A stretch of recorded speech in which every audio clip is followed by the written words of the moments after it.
Recording in progress. So we go to another way of identifying us in the society, which is gender.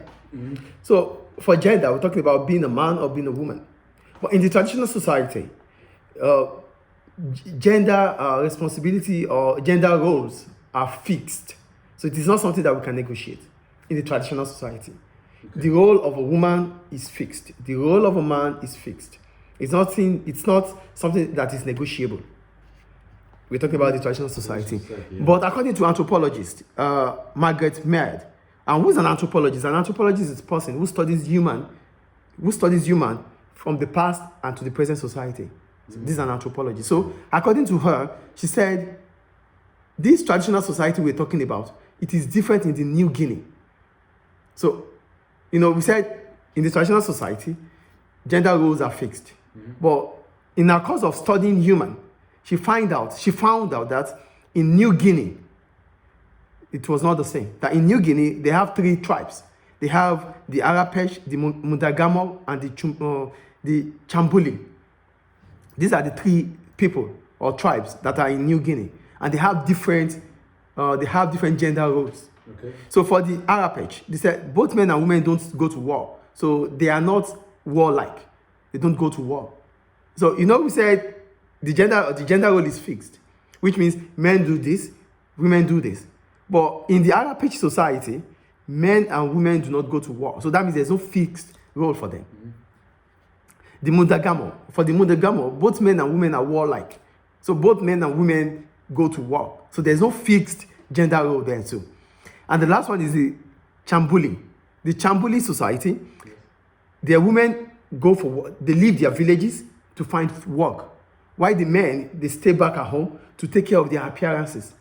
So they care more about how their look. And the woman does the job. Do you get it? Yeah. So this is according to Margaret. So this thing is different in the Western society during those eras. In the Western society, it is not the same. The Western society, we're not talking about the industrial modern society. We're talking about the Western society in the traditional era. Yes. So the Western society, she said, women, the opposite of the Chambuli is the same as Western society. The men do the work, and the women stay back at home to take care of their appearances. That is in Western society. Do you get the point here? Yes. So now it takes us to the modern industrial society. So for the modern industrial society, gender is an essential part of the identity. So men took what functionalists call the instrumental role, while women took the expressive domestic role. So in the industrial society, in the modern industrial society, the functionalist ideology is that men should be instrumental, women should be expressive in terms of their roles. So why do we call it instrumental role? We call it instrumental role because it's about taking care of the physical aspect and the economic aspect of the life of the family. Yes. And for the expressive role for women, it's about the emotional aspect of the life and taking care of the kids. Do you get it? So yes. It is about looking after the home and emotional needs of the family. That's expressive role, which is clear. So this takes us to the masculinity and femininity stereotypical idea. Okay. So there's a stereotype that says, he is masculine. The ideology is about masculinity. The ideology is about femininity. So why do we call it masculinity? We call it masculinity because you have accepted, you have conformed to that instrumental role. Yes. As a father. So you conform to it. You are not changing your way.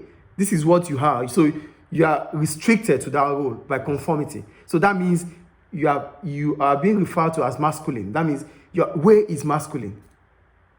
Do you get the point? Yes. So for femininity, it means as a woman, you are conformed to that role of expressive or domestic role. So that means you have the feminism idea, yes. Femininity idea. Yes. Do you get it? We're still talking about gender roles here, yeah. As a man, as a woman. So there's masculinity, which means you are conformed to that instrumental role, and femininity because you are conformed to that expressive or domestic role. Clear? So what are the masculinity features? Being strong, aggressive, unemotional, active, confident, and hard. This is what we call masculinity features. Yeah. Therefore, femininity features, what are those we see in females? They are weak, according to them, They are emotional, they are passive, they are quiet, dependent, and soft. Yeah.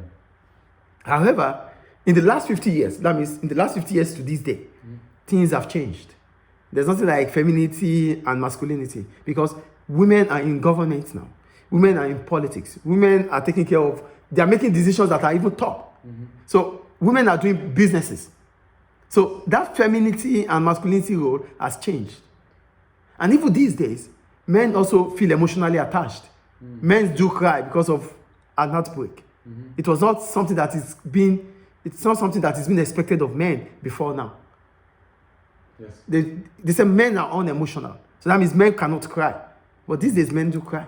These days, men take care of their appearances. Yes. So things has changed to gender. I think the point is clear. Yeah. So that takes us to ethnicity, ethnic group, and identity, which will be the next one. I think it's clear, right? Yeah.